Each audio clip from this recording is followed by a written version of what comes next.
Hi hello എല്ലാവർക്കും ഫാദു fab 2.0 സ്വാഗതം. ഇന്ന് ഞങ്ങൾ ഇവിടെ തയ്യാറാക്കാൻ പോകുന്നത് ഒരു ബീഫ് കറിയാണ്. ബീഫ് കറി ഉണ്ടാക്കാൻ പോകുന്നത് എൻ്റെ ഇക്കായാണ് ബീഫ് കറി ഉണ്ടാക്കാൻ പോകുന്നത്. കുറേ ദിവസം കൊണ്ട് ഞാനായിട്ടൊരു റീല് ചെയ്യാൻ വാന്ന് വിളിച്ചിട്ട് വരുന്നില്ല. ഇന്ന് ഞാൻ എങ്ങനെയെങ്കിലും പിടിച്ചെടുത്തോണ്ടെന്നത് ഈ ബീഫ് കറി വയ്ക്കാൻ. ഇതിന് വേണ്ട സാധനങ്ങൾ: ബീഫ് 1 കിലോ ബീഫ്, പിന്നെ സവാള വലിയ ഉള്ളി അരിഞ്ഞത്, ഒരു തക്കാളി അരിഞ്ഞത്, കുറച്ച് കൊച്ചുള്ളി അരിഞ്ഞത്, പിന്നെ ഇഞ്ചി വെളുത്തുള്ളിയും പച്ചമുളകും കൂടെ പേസ്റ്റാക്കി വെച്ചത്. ഇത്രയും സാധനങ്ങളാണ് ഇത് ചേർക്കാൻ ആവശ്യം. പിന്നെ വറുത്ത മുളക് പൊടി, കുരുമുളക് പൊടി, മഞ്ഞൾപ്പൊടി, മീറ്റ് മസാല, കറി മസാല, വറുത്ത മല്ലിപ്പൊടി. ഇത്രയും സാധനങ്ങളാണ് ഈ കറിയിൽ നമ്മൾ ചേർക്കുന്നത്. ഇന്ന് നമ്മൾ ഇറച്ചിക്കറി വെക്കാൻ പോകുന്നത് അടുപ്പിലാണ് വെക്കുന്നത്. അതിനായിട്ട് ഞാൻ അടുപ്പ് കത്തിച്ച് കൊടുക്കുകയാണ്. അടുപ്പ് കത്തിച്ച് ഇറച്ചിക്കറി വെക്കാനുള്ള പാത്രം അടുപ്പിലേക്ക് വെച്ച് ഇനി ഞാൻ മാറിക്കൊടുക്കാം. ഈ ബാക്കിയുള്ള കാര്യങ്ങളെല്ലാം ഇക്ക ചെയ്തു കൊള്ളണം. അതായത് എണ്ണ ഒഴിക്കുകയാണ്.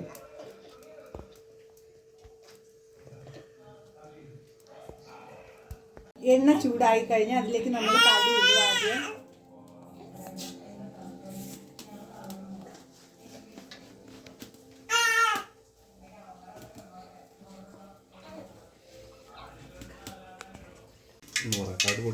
കടുക് പൊട്ടി ഗൈസ്. അതിലേക്ക് ഇനി കരിവേപ്പില,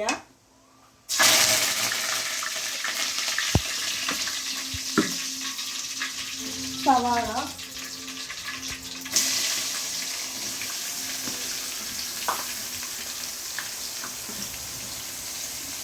സവാള ഒന്ന് വഴറ്റിയെടുക്കാം. നമുക്ക് ആദ്യം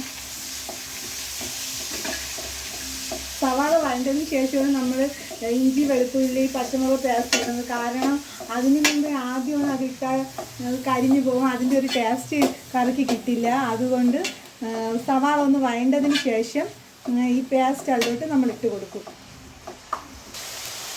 ആ സവാളയിലേക്ക് നമുക്ക് അല്പം ഉപ്പ് ചേർത്ത് കൊടുക്കാം.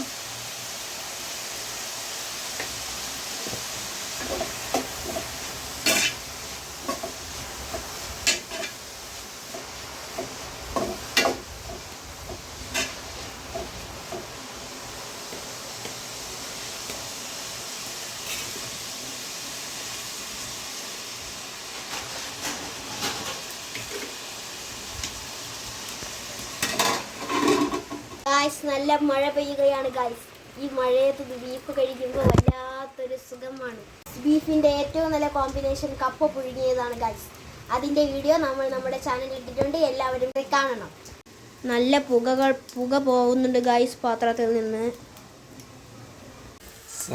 സവാള വേണ്ടു. ഇനി വെളുത്തുള്ളി ഇഞ്ചി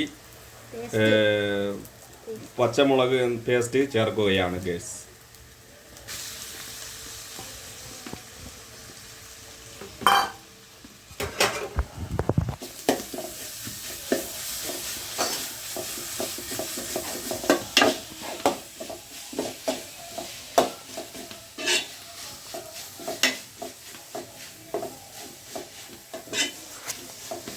അടുത്തത് കൊച്ചുള്ളി ചേർത്ത് കൊടുക്കുകയാണ് ഗൈസ്.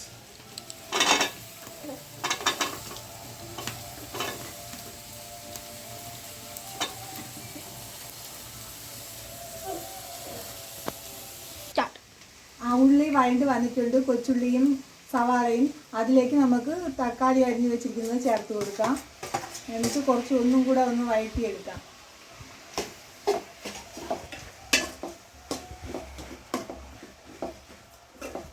ഇനി നമുക്കിതിലേക്ക് ബീഫ് മുഴുവൻ ഇട്ട് കൊടുക്കാം.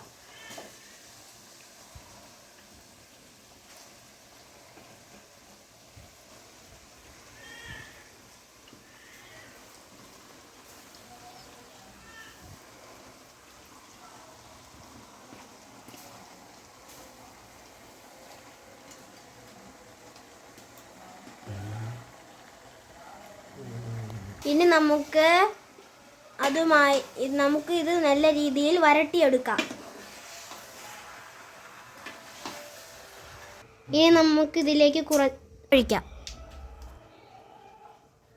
ഇനി നമുക്ക് കുറച്ച് മഞ്ഞൾപ്പൊടി ഇട്ട് കൊടുക്കാം. നമ്മളിവിടെ 2 ടേബിൾ സ്പൂൺ മഞ്ഞൾപ്പൊടിയാണ് എടുത്തിരിക്കുന്നത്. ഇനി നമുക്ക് കുരുമുളക് പൊടിയും ഇട്ട് കൊടുക്കാം. 1/2 ടേബിൾ സ്പൂണാണ് കുരുമുളക് പൊടി വേണ്ടത്. ഇനി നമുക്ക് നന്നായി ഇളക്കി കൊടുക്കാം.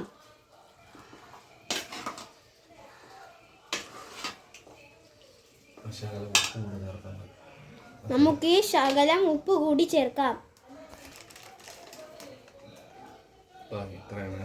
ഇത്ര ആവശ്യത്തിന് ഉപ്പ് ചേർത്താൽ മതി.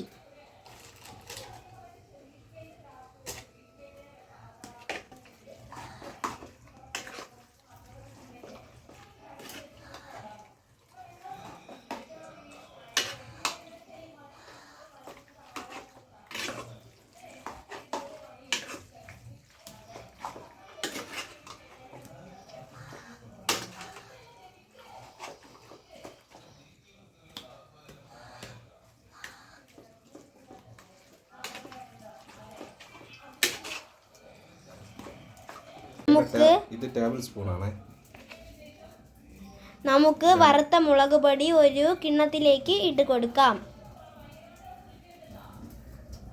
നമ്മളിവിടെ 3 ടേബിൾ സ്പൂൺ മുളക് പൊടി 2 ടേബിൾ സ്പൂൺ മുളക് പൊടിയാണ് എടുത്തിരിക്കുന്നത്. ഇനി വറുത്ത മല്ലിപ്പൊടി,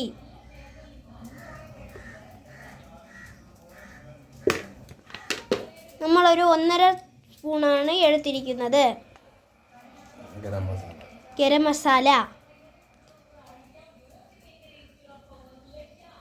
1 സ്പൂൺ മാത്രമേ നമ്മൾ അതിനിട്ടിട്ടുള്ളൂ. ഇനി മീറ്റ് മസാല,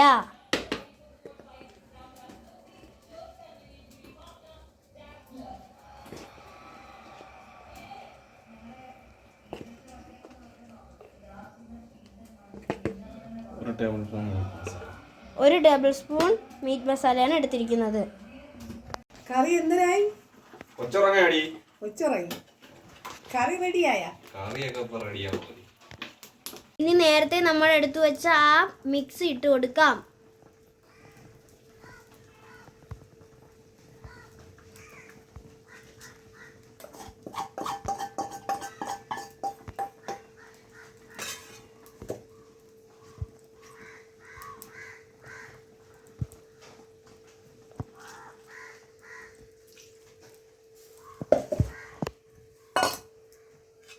എന്നിട്ട് നന്നായി ഇളക്കി കൊടുക്കാം.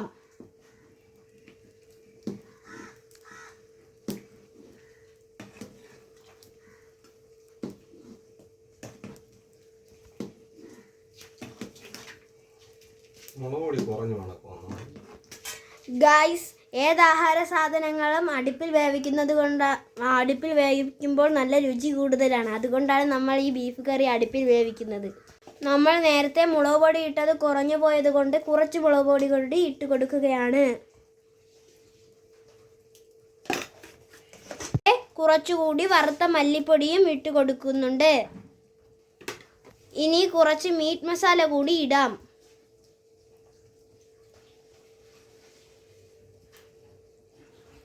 കുറച്ച് ഗരം മസാല കൂടി നമുക്കിടാം.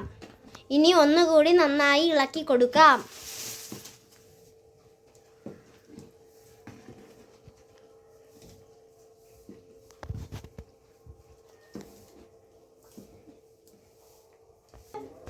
ഗായ്സ്, കറിയുടെ നല്ല മണം അടിച്ചു തുടങ്ങി. ഒന്ന് ടേസ്റ്റ് ചെയ്ത് നോക്കുകയാണേ. എങ്ങനെയുണ്ട്? എങ്ങനെയുണ്ട്?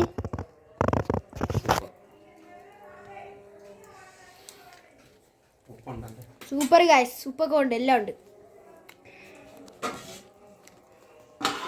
ഇനി നമുക്ക് ഇത് അടച്ചു വെക്കാം. ഗായ്സ്, നല്ല കുറി വന്നിട്ടുണ്ട് ബീഫ് കറി. അതിലേക്ക് നമുക്ക് ഇനി ഇത്തിരി മല്ലിയില ഇട്ട് കൊടുക്കാം. മല്ലിയും കരിയേപ്പലയും.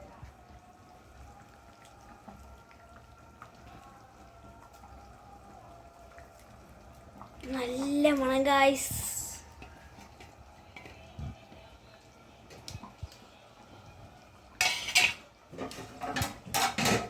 നമുക്ക് ഒന്നുകൂടി ഇളക്കാം. ഇളക്കണില്ല, സോറി ഗൈസ്, മൈ മിസ്റ്റേക്ക്. കുത്തി കൊടുത്തു. ഈ നമുക്ക് 2 മിനിറ്റ് കൂടി അടച്ചു വയ്ക്കാം ഗൈസ്. നമുക്ക് ഇനി കറി ഒന്ന് ടേസ്റ്റ് ചെയ്ത് നോക്കാം.